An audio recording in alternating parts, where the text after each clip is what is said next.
All right, everybody, so let's talk about this Keystone Pipeline real quick, right? I'm going to go over three major reasons why it was absolutely ridiculous for the current administration to cancel it and the impacts it's going to have on every single American. So if y'all have any liberal friends out there that support it, show them this video so that they might actually understand. I don't know why I said that because they probably won't watch all of it anyway. All right, but before we get started, let me tell you how I get my caffeine intake, right? We all know that there are times that you need caffeine, right? Me more than others because I drag ass like 9 days out of 10. And that right there is where Raise Energy comes in. They have a plethora of flavors of energy drinks, which Apollo is the best, which I think is really interesting, seeing that Apollo also took people to the moon. So I guess it has to be the best. But they also have something else that I think no other energy drink company has. And that is that they provide you a zero carb, zero sugar, 0 calorie energy drink. But that's not it. That's not the kicker. The kicker is that you're going to have zero of the crash. I'm telling you, if you're not into getting super high and then crashing, this is the energy drink for you. Trust me. Find it, GNC, Vitamin Shop, or go online to repsports.com. You can find Raise Energy there. Buy whatever case of it you want, the multitude of flavors from Galaxy Burst to Apollo to Voodoo, whatever floats your boat, whatever variety pack. And then at your checkout, use TCVS 1776 for 15% off. 15%, and it can be yours. And if energy drinks aren't your thing, well, lucky for you, they have all kinds of other supplements, pre-workouts, proteins, vitamins, you name it, they got it. I'll leave a link to Rep Sports down in the show box below. But like I said, use TCVS 1776, check out, 15% off, get yours, zero crash now. All right, so let's get the kick with this Keystone Pipeline, right? I'm going to try to keep this video short and sweet and to the point, but to be honest, I'm never really good at that because I talk a lot, hence why I have my own YouTube channel. Speaking of that, also, if you like this video and you want to see others like it, smash that like button, smash that subscribe button. Let me know down in the comments below any of the other major things going on in the political world. If you want to have an in-depth video about it, let me know. All right, so what is the Keystone Pipeline? I guess that's a good place that we probably should start if we're going to talk about this, right? So the Keystone Pipeline was actually brought up way back. I think it's in 2008, right? And it was this transnational oil pipeline that would stretch from Alberta, Canada, all the way down to the Texas, to Texas and the Gulf of Mexico area, right? And this was a pipeline built in conjunction between the Americans and the Canadians. And what it would do is it would transport a mind-blowing 800,000 barrels of oil from Alberta down to the place where it could be refined down near the Gulf and in Texas, right, of oil a day. And so that was the big thing, is that Alberta is the third largest stockpile of natural oil and gas in the world. And all of it is refined down in Texas. So if it wasn't for the pipeline, then it has to use other conventional means. So rail car, truck, insert said thing that's not a pipeline. And so they came up with this Keystone Pipeline that would, like I said, transport 800,000 barrels of oil a day to Texas to be refined. All right, so fast forward under the Obama administration, well, I guess not fast forward, to understand why it's such a big thing in the president is because seeing it crosses between the border of Canada and America, it has to have a presidential permit in order for it to be built because it's going across the national border. And so under Obama's administration, he vetoed it twice. He said, no, I'm not doing that for some bogus reasons of carbon emissions and climate change and blah, blah, blah, which we'll get to here in a second, right? And so then under Trump's administration, he said, hell yeah, 800,000 barrels a day, and we're going to refine it in America and put Americans to work. Yeah, make it now. I don't know why this was ever vetoed under the Obama administration. So fast forward now, through those 4 years, they've been building it, doing their thing, getting it ready. They won President Biden's administration, and it kicks it via executive order. He said, nope, you're going to stop that, and all building of that Keystone Pipeline will cease to exist as of now. All right, so why is that bad? Well, let's go with the first one. Now I'm going to address the first thing that everyone's going to say is, oh, the carbon emissions, the carbon footprint, global warming, climate change, oh my God, right? All right, well, pipelines are between about 61 and 77% better for the environment than other modes of transportation, right? So think about that for a minute. Like, to actually understand like why that is, remember when I said if it's not being transported by a pipeline, it has to be transported by either a truck or railway which being the most popular, right?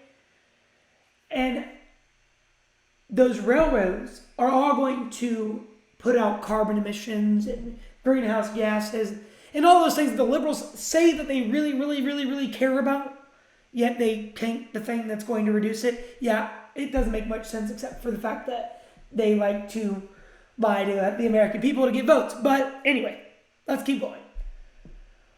800,000 barrels a day.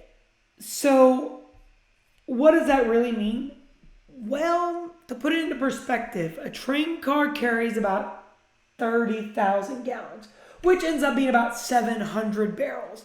The average train has about 84 or so train cars on it. But just for simple math, let's round up to 100, right? So let's say it has 100 cars on it. And so they're transporting about 70 million barrels. And then that one train then travels 3 days from Alberta, Canada, to the Gulf of Mexico where it's refined, right? So in order for that 800,000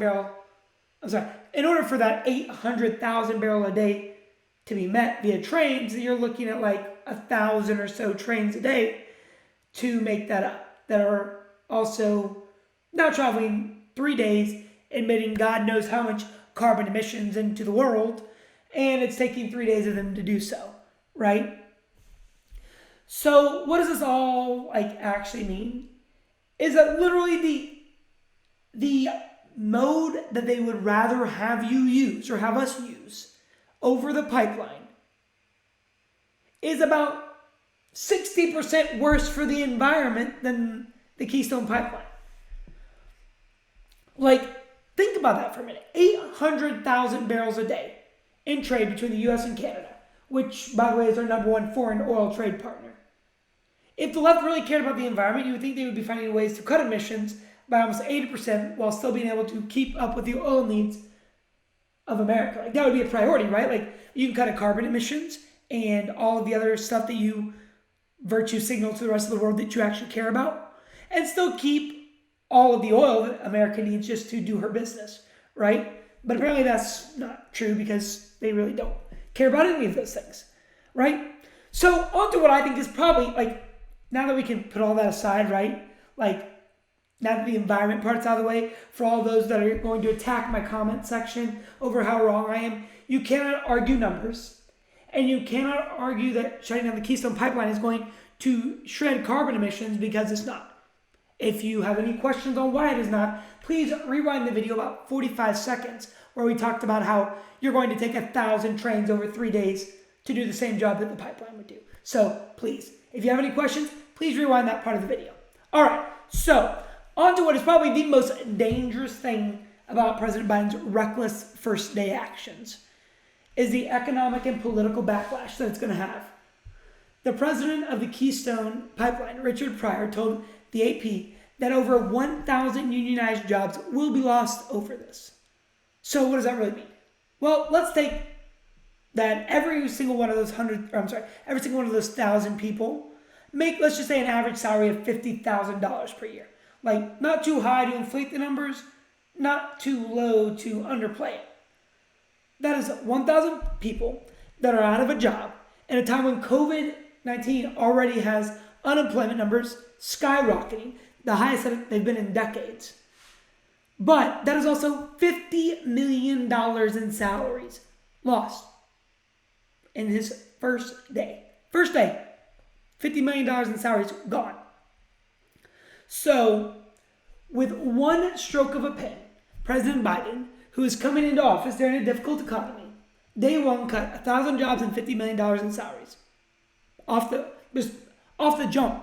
He didn't do anything else. I don't even think that man stepped foot into the White House before. I'm pretty sure that table was sitting there with the pens and the executive orders, and he walked from the inauguration into sit down where he just destroyed 1,000 Americans' lives, right? So, anyway, I know you are now all asking me, well, Jonathan, how is that going to impact me? Well, prepare to see prices skyrocket as the oil trade is going to slow. First and foremost, what a lot of people don't understand is how much fossil fuels actually play a huge role and influence in our lives, right? So according to a report from thecentersquare.com and an interview with Gary Wolfman, who's an economics and public policy professor at Hillsdale College, the halting of the Keystone Pipeline is going to increase the cost of natural gas and oil. That will result in less output. So the question is, what opportunity cost of stopping the pipeline? Oil doesn't just fuel cars, Wolfram said. Petrochemical products range from generating heat, electricity inputs, and plastics, synthetic materials and asphalt, personal protective equipment, COVID-19 vaccine vials, and even time-released aspirin, capsules and aspirin. Blocking the pipeline will increase prices for all the above. Wolfram said blocking the pipeline won't necessarily stop oil transportation. It'll just be shifted to more costly and less efficient modes, like by rail truck, that could lead to a higher emission output relative to the use of the Keystone Pipeline, which is what I just said. And he goes here to say the exact same thing I said. For example, an 84-car train will carry 60,000 barrels of oil, Wolfram said. So it would take 1,000 train cars to haul the same amount of oil that the pipeline would deliver every single day. A 2013 Manhattan Institute report found the pipeline transportation of oil is safer than road or rail. Additionally, TC Energy had pledged to eliminate all greenhouse gas emissions by 2030. TC Energy is the Canadian energy company that engaged in this joint venture with the United States. So not only did you have them cutting carbon emissions now, by 2030 they said they were going to absolutely eliminate all greenhouse gas emissions when it came to the Keystone Pipeline. All right. So, now, all of that, rewinding back to the part that he originally said, COVID vaccine vials, which are already incredibly thin, like in numbers, right? Medications, supplies, pharmaceuticals, all rely on fossil fuels. The price of all those are going to increase, right? And then obviously, like we said, the clear and obvious, I guess you could say, like, thing we will see, like, every single day as we drive down our streets is the increasing gas prices. I know where I live already, I've seen almost a 20-cent increase in gas here since the day one of the Biden administration. That's 20 cents in 5 days. I was never good at math, but if we put that over like a month, you're looking at like $1. Like 20 times 5, right? 25 days, we'll just round that to 1 month, right? That is a $1 increase in gas a month, if it continues on the same stretch and the same like incline that we're on now. Absolutely ridiculous. All right, now to like the last thing that I think needs to be discussed, and something that all of you should honestly know, and that is the political ramifications of all of this. You see, like I said at the beginning, it wasn't just an American project. This was a joint venture between the Canadian and the American governments. Two of like our oil and energy industries are incredibly intertwined with one another. And we can see this by Alberta Premier Jason Kenney expressing his severe discontent. In a report from the Associated Press, Alberta Premier Jason Kenney said Biden's decision is a gut punch for his province, which has a stake in the project. It is an insult directed at the United States' most important ally and trading partner on day one of a new administration. Like I said, day one, 1,000 jobs, $50 million in salaries, and I just kicked to the dick to one of your biggest allies. That's what we had. The leader of our closest ally retroactively vetoed approval for a pipeline that exists and which is co-owned by Canadian government, directly attacking by far the largest part of the Canada-U.S. trade relationships, which is our energy industry and exports. Critics of the Alberta oil sands say the growing operations increase greenhouse gas emissions and threaten Alberta's rivers and forests, which is for them to decide, not for that doesn't actually direct or apply to the actual like pipeline. That's something that they're dealing with, right? But like it says, it is an insult directed at the United States' most important ally. Because they're not saying that, the critics aren't saying that the pipeline's doing it. They're saying oil sands, meaning like fracking and other means of getting the oil that's in Alberta, which is on them to decide, which have no actual like impact directly on the Keystone Pipeline. So not only is Kenya upset, Trudeau, who is the Prime Minister of Canada, was set to call Biden in an attempt to, what he said, save the pipeline as it deals a massive blow to the energy industries. But not only are the Canadian government upset, TC Energy Company, like I said, the Canadian company working with Keystone, has been throwing around the idea that it may try to sue the United States government over Biden's executive order. Now, how far that will go? Well, probably not far, if I'm being honest. But it just goes to show how much the project meant to them, right? And what it means to the American oil industry. And the complete lack of respect and regard that the Biden administration had for one of America's closest allies. All right, so now that we're done with those 3 ticket items, right? You have the environment, you have the economic, and then you have the political. What does it all mean? Well, we can kiss our energy independence goodbye that we had for the last few years. I say this because this executive order for the Keystone Pipeline came just before the order where President Biden stopped any new fracking on federal lands, and the cancellation of America's oil, like creating its own oil, it's something that we're going to see a lot of in this administration. Especially if these first few days are a window into the future on what may or may not come, right? We'll see prices for petrochemicals, oil, and other products like that increase around the nation. And then thousands of people, more importantly, are going to lose their livelihood in pursuit of a better, cleaner climate. The same climate that only increases about 0.07 degrees Celsius or 0.13 degrees Fahrenheit a decade. Not a year, a decade. So every 10 years, we're not even increasing 1 degree. Not even 1% of 1 degree Celsius. So, anyway. I hope all of you, got something out of this. If you didn't know what the Keystone Pipeline was, I hope this draws some attention to it. I hope all of you that are there that thought the Keystone had some huge environmental problem learn the ramifications of ending the pipeline, how it will actually more than likely cause more carbon emissions to be released, that the economy is going to gravely suffer, and people's lives are going to be destroyed, and America has strained a relationship with its closest allies, all at the stroke of one single pen made by the current president.